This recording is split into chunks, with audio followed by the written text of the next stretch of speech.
Ho an'izay rehetra malala an'Andriamanitra sady voantso no masina, ho aminareo anie ny fahasoavana sy ny fiadanana avy amin'ilay Andriamanitra iray sy Jesoa Kristy Tompontsika.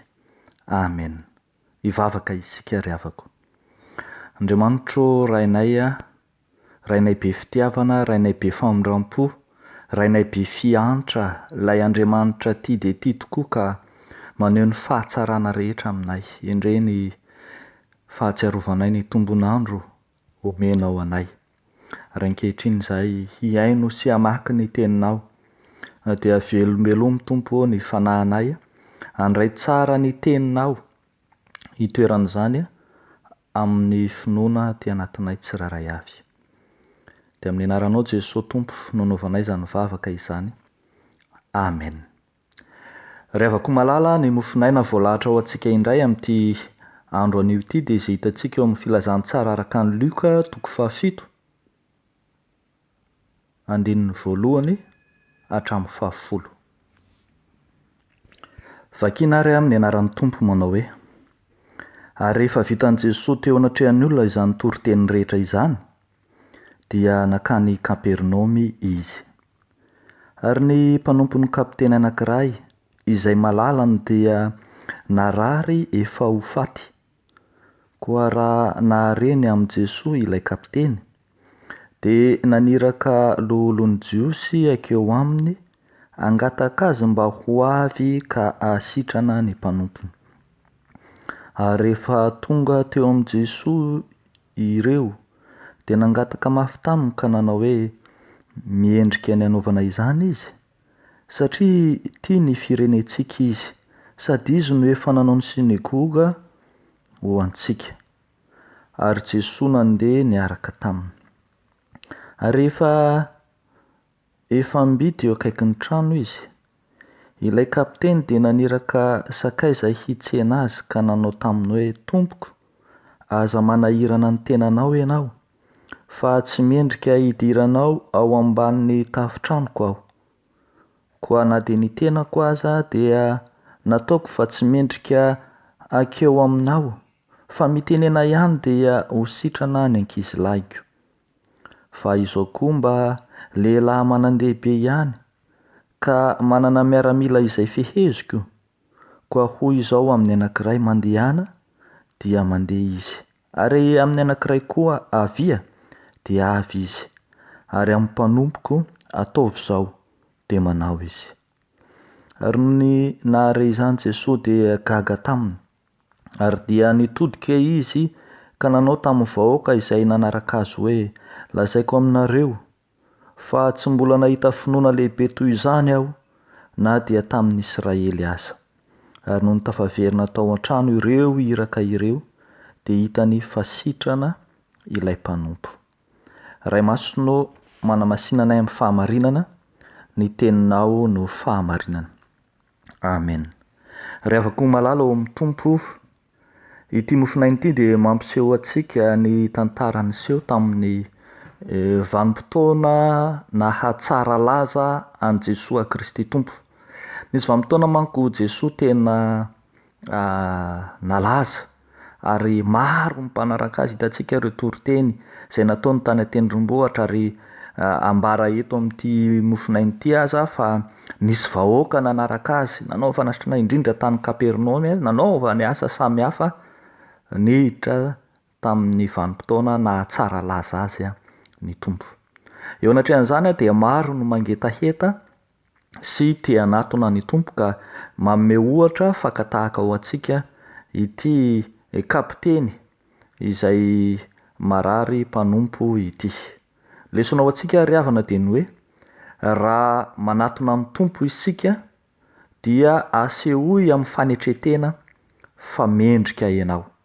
Raha anatona ny Tompo ianao, dia asehoy amin'ny fanetretena fa mendrika ianao.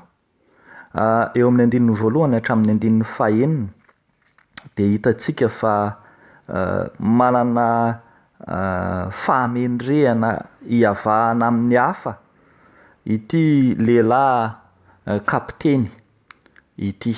Kapiteny Romanina izy, ary narary ny ankizilahiny na ny mpanompony, ary eo no ahatarafana fa manana fahamendrehana tsara, manana kalitao tsara ity lehilahy ity, na dia tsy mpivavaka jiosy aza.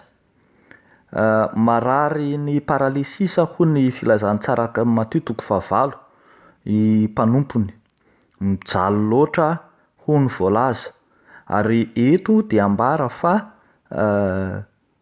efa narary efa ho faty ity mpanompon'ilay kapiteny ity, dia nangataka tamin'i Jesosy izy mba hanasitrahana anazy. Ny zavatra hitantsika ry havana eo anatrehan'izany dia ny hoe nampiasa ny toerany sy ny fahefany hanasoavana ny mpiarabelona, hanasoavana ny fivavahana, hanasoavana ny firenena ity kapiteny ity. Indray jerentsika fa olona be fiantry izy, kapiteny izy, nefa ambara fa malalany ny mpanompony. Le hoe mpanompo eto dia adikan'ny teny frantsay mihitsy hoe esclave, doulos ny teny grika, izay midika mihitsy hoe andevo zany, kanefa dia ambara fa malalany ilay andevo, zany hoe manana fahamendrehana, toetra tsara, mendrika lay tahaka ity kapiteny ity. Ary tsy izany ihany fa endre ny fanetretena lalina izay nananany, kapiteny izy, romanina, manam-pahefana, ary azo ambara mihitsy fa olona ambony. Ary hitantsika eto fa maneho ny maha olona ambony azy fa mahavita maniraka lolon'ny jiosy mihitsy izy, zany hoe ambony loatra ny toerany, kanefa manetritena akany amin'i Jesosy izy. Ary jereo ny fanasoavan'ny mpiarabelona taminy, ambara fa na ireo izay lolon'ny jiosy ary dia teny hoe mendrika anaovan'izany izy, fa tia ny firenentsika sady nanao ny sinagoga, zany hoe sady tia olona manana fitiavan-tanindrazana izy, nefa ihany koa izay tia ny fiangonana ihany koa. Ry havako malala ao amin'ny tompo, raha hitantsika eto dia azo ambara fa nampiasa ny toerany sy ny fahefana hanasoavana ny mpiaramonina aminy ity kapiteny ity. Tsy nanetritena fotsiny izy, fa mino ny fahefan'ny tompo koa, ka dia indro ny dododo naniraka olona ho any amin'ny tompo mba hahasitrana ilay mpanompony. Miantso antsika raha teo zany mba hampiasa ny fahamendrehana sy ny kalitao rehetra ananantsika hanatonana ny tompo, tsy hizahozahoana, tsy hieveran-tena ho zavatra, fa hiondrehana sy hanatonana eo anatrehan'ny tompo, mba hanasoavana sy hanompoana ny fiangonana. Raha avako malala, zava-dehibe loatra no nanomezan'ny tompo anao izay fahamendrehana anananao, mety fahaizana, mety fahalalana, mety vola aman-karena, mety toerana ambony, mety asa tsara, mety toerana maro samihafa. Ampiasao reny rehetra reny, hanomponao ny firenena, hanomponao ny tompo, ary asehoy fa manana fahamendrehana ianao, asehoy amin'ny fanetretena fa manana fahamendrehana ianao, ka mendrika hanatona ny tompo ihany koa. Vokany rehefa nampiasa izany fahamendrehana izany tamin'ny fanetretena ity mpanompo ity, dia ny i Jesosy nanaiky handeha ho any an-tokantrano. Hony andininy fahiny hoe ary Jesosy nandeha niaraka taminy.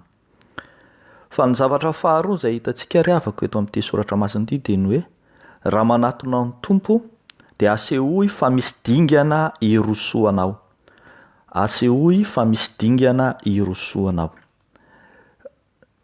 Tsy nionina fotsiny tamin'ilay dingana voalohany, tamin'ilay naniraka ny lolon'ny jiosy ity kapiteny ity, fa hitantsika indray fa naniraka andiany faharoa indray izy hitsenan'i Jesosy rehefa akaiky ny trano. Zao no voalaza hoe ary rehefa mbity eo akaiky ny trano izy, ilay kapiteny dia naniraka sakaiza hitsena azy. Io fanorana zay nataony io de manambara ny firosoana ho amin'ny lalina kokoa tamin'ny fanahin'ny fanetretena sy ny finoana. Ito iraka faharoa ito de ahitantsika fa tena nanafoana tanteraka ny fahefany amin'ny makapiteny amin'ny mamanambonina ahitra ambony azy ity kapiteny ity, fa nanao zava-dehibe kosa ny fahefan'i Jesosy. Toa tsapany sahady ve fa ho sahirana ny tompo amin'ny fidirana any amin'ny tranon'ny jentilisa ka nahatonga azy teny manao hoe tsy mendrika hidiranao ao ambanin'ny tafitranoko aho, nefa tsapany ihany koa fa na de manam-pahefana ary izy de toa tsinotsinona ihany zany fahefana zany ka hitenenany fa tsy mendrika keo na izao ary ozy izy dia na ny tenako aza dia tsy mendrika keo aminao, fa mitenena ihany de ho sitrana ny ankizilahiko.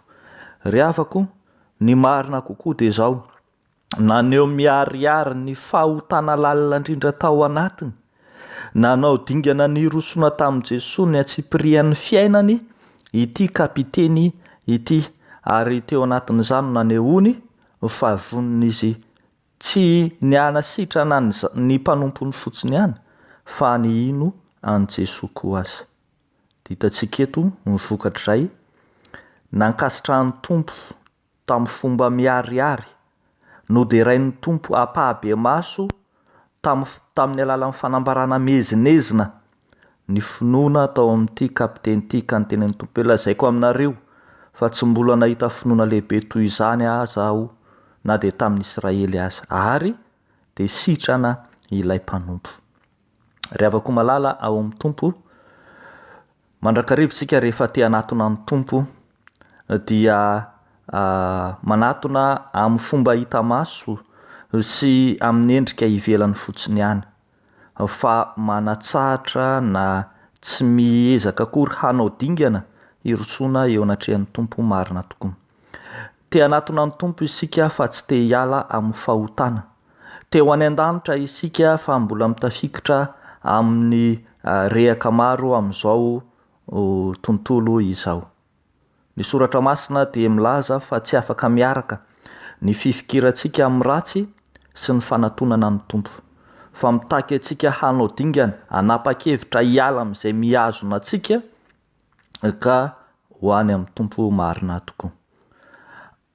Andriamanitra manana fahefana, Jesosy Kristy manana fahefana ka afaka nanasitrana na dia à distance aza no hitantsika eto, ary ihany koa afaka manasitrana anao n'aiza toerana misy anao ankehitriny, fa dia asehoy ny fahamendrehana nananao ary asehoy fa vonona ianao ary nanapa-kevitra hiroso marina, ary asehoy fa misy dingana tanterahanao. Deo an'Andriamanitra ireriany ny voninahitra. Amen. Jesosy misaotra anao zay ny amin'ny teninao zay manaiky andray anay sy anasitrana anay amin'ny toerana rehetra zay misy anay.